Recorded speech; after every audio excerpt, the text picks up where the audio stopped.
Voici une fille qui s'est fait draguer par un marabout. Elle a refusé ses avances et ce dernier lui a lancé quelque chose. Histoire vraie. Voilà ce qui s'est passé. L'affaire se passe en Côte d'Ivoire, dans les années 1980 et 1990. Ce qui se passe, c'est qu'un jour, la jeune fille en question, elle était en vacances au village avec ses petits frères et autres. Et dans la concession de son village, leur voisin a fait avec un fils.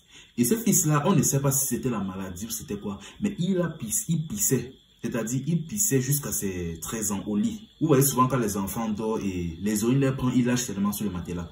Il a eu ce problème jusqu'à ses 13 ans. Mais jusque-là, ce n'est pas le plus important. Après donc que les vacances se soient terminées, elle est rentrée en ville et quelques années plus tard, elle est revenue au village.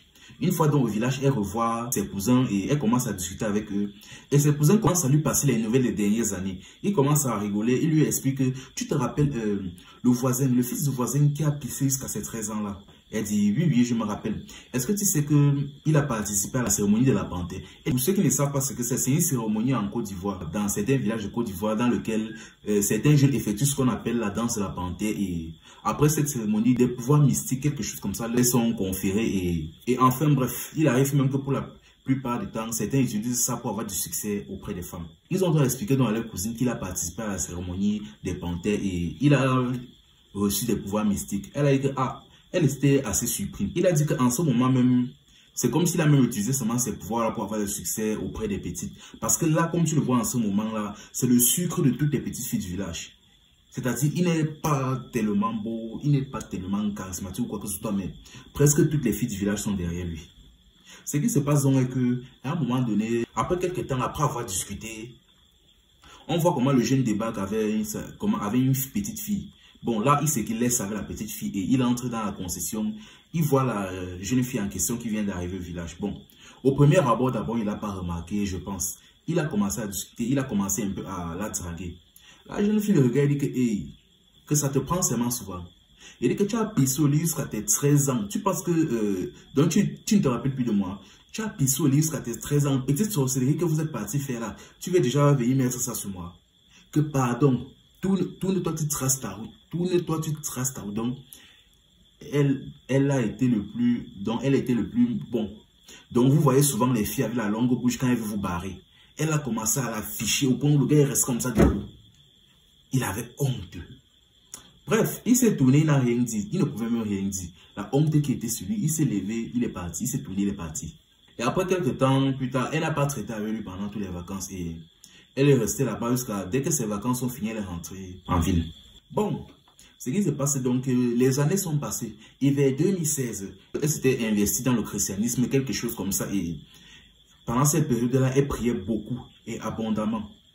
Elle priait, à un moment, un jour donc, elle prie comme ça. Je ne sais pas si c'était à l'église. Elle prie comme ça et l'évêque s'approche d'elle et dit que ma fille, c'est comme s'il y a quelque chose sur toi. Elle dit que, mais quelque chose sur moi, comment? Elle dit que apparemment on a lancé une malédiction sur toi. Elle dit que mais lancer une malédiction sur moi comment évêque, non pasteur. Là il commence à dire que je ne sais pas, tu n'as pas offensé quelqu'un parce que là je te dis qu'il y a une malédiction qu'on a lancée sur toi. Elle a commencé à réfléchir, dit que mais elle dit que non, elle commence à réfléchir, elle ne voit pas qui elle aurait pu offenser au point où on lui lance quelque chose. L'évêque lui a seulement expliqué que ça, d'après ce que je vois, ça c'est quelque chose qu'elle a depuis déjà plusieurs années.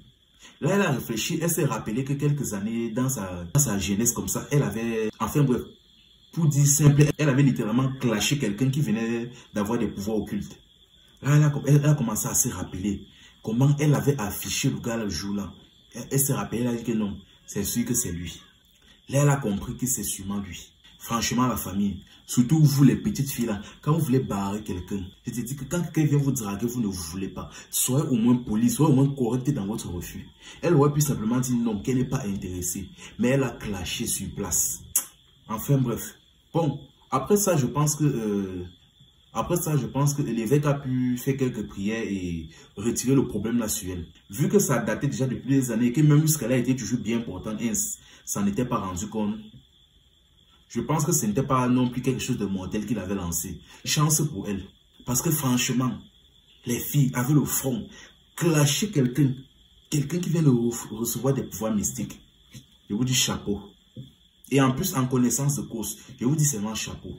Enfin bref, c'était info amusement. Ici on s'informe et on s'amuse. Continue toujours de parler mal aux gens.